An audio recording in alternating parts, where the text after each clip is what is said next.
The first time I mentioned the prenup, Daniel laughed. Not a small laugh. Not a surprised laugh. A full, loud, almost mocking laugh that made everyone at the dinner table turn to look at us. "Wait," he said, still smiling. "You're serious?" I sat across from him, calm. "Yes." Hi viewer, before we continue, please do me a favor and hit that subscribe button, thank you. We were at his parents' house, celebrating our engagement. His mom had just brought out dessert, and everything had been going perfectly, until I brought it up. "A prenup," he repeated. "You think I'm marrying you for money?" His tone wasn't angry. It was amused, like the idea itself was ridiculous. "I didn't say that," I replied. "Then what are you saying?" I took a slow breath. "I'm saying it's a smart thing to do." His dad chuckled from the side. "She's got a point, son. These things are common now." But Daniel shook his head. "No, not for us." He reached across the table and took my hand. "We love each other. We don't need something like that." I smiled slightly. "That's exactly why it shouldn't be a problem." For a moment he just looked at me. Then he laughed again. "Fine," he said. "If it makes you feel better, I'll sign whatever you want." His mom smiled approvingly. "See? Problem solved." But something about the way he said it didn't sit right with me. Because Daniel didn't ask a single question. Not about the terms. Not about the conditions. Not about anything. He just assumed. And that assumption would be his biggest mistake. The truth was, I hadn't always planned to get a prenup. But something happened a few months before the engagement that changed everything. It was a random Tuesday afternoon. Daniel had left his laptop open on the coffee table while he went to shower. I wasn't snooping. At least, not at first. But then a message popped up. And everything changed. "Don't worry," the message read. "Once you marry her, you'll be set for life." My heart dropped. I stared at the screen, hoping I had misunderstood. Then another message came in. "Just make sure she doesn't suspect anything before the wedding." My hands started shaking. The contact name wasn't saved. Just a number. But I knew. I knew what I was looking at. When Daniel came out of the shower, I was sitting on the couch, waiting. The laptop open in front of me. His face changed the moment he saw it. For a few seconds, neither of us spoke. Then he sighed. "It's not what you think." That sentence. The most predictable lie in the world. "Really?" I asked quietly. "Because it looks like you're planning to use me." He ran a hand through his hair. "Look, I can explain." "Go ahead." He hesitated. And that hesitation told me everything. "It was just talk," he said finally. "Jokes." "Jokes," I repeated. "Yes. About marrying me for money." He stepped closer. "You know I love you." I stared at him. "Do I?" The room went quiet. "I think you're overreacting," he added. That word again. Overreacting. It always shows up when someone doesn't want to take responsibility. So I made a decision in that moment. I didn't argue. I didn't cry. I didn't call off the engagement. Instead, smiled. "Okay," I said calmly.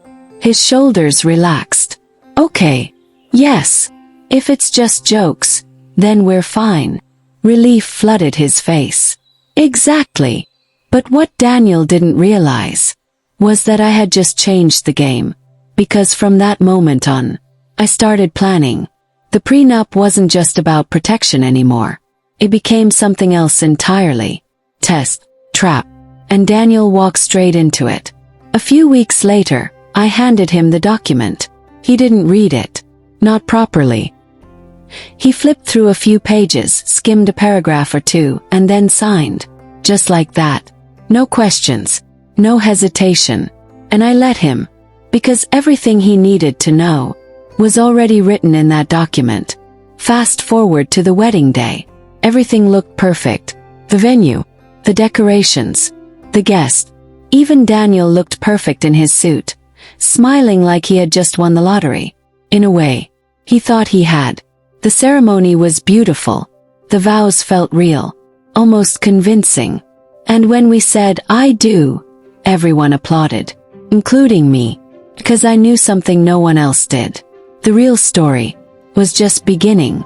The first 3 months of our marriage were interesting. On the surface, everything looked normal. Happy couple, new home, shared life. But underneath, things started to change. Daniel became more interested in finances. First, it was subtle, casual questions. How much do you have saved? What investments do you own? Have you thought about merging accounts? I answered carefully, not giving too much away. 'Cause I was watching, waiting. Then came the bigger conversations.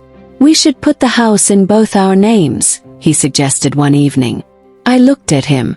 Why? He shrugged. It's what couples do. I smiled slightly. Not all couples. He frowned. You don't trust me. I held his gaze. Do you trust me? He didn't answer immediately. And that silence said everything. A week later, everything finally came to a head. Daniel came home looking frustrated. We need to talk, he said. He nodded. Okay. I spoke to a financial advisor today. Really? Yes.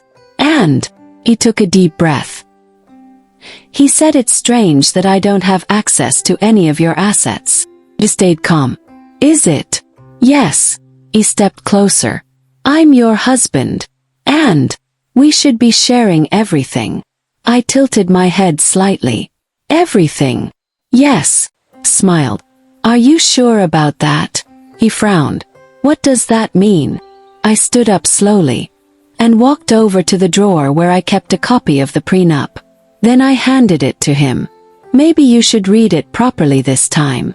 He looked confused. I already signed it. Yes, I said. But you didn't understand it. He opened the document, started reading, and within seconds, his expression changed. Confusion, then disbelief, then panic. What is this? He asked. I crossed my arms. That's the agreement you signed. This says, he flipped through the pages quickly. This says I have no claim to anything. Yes. No shared assets. No joint ownership.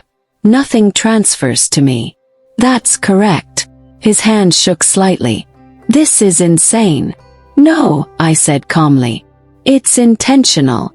He looked up at me. You tricked me. I smiled slightly. No. I gave you exactly what you agreed to. His voice rose. I didn't agree to this. You signed it. I didn't know. That's not my fault. The room went quiet. Then I said the words that changed everything. And there's one more clause you missed. He froze. What? I stepped closer. If there is any evidence that you entered this marriage under false intentions, you forfeit everything.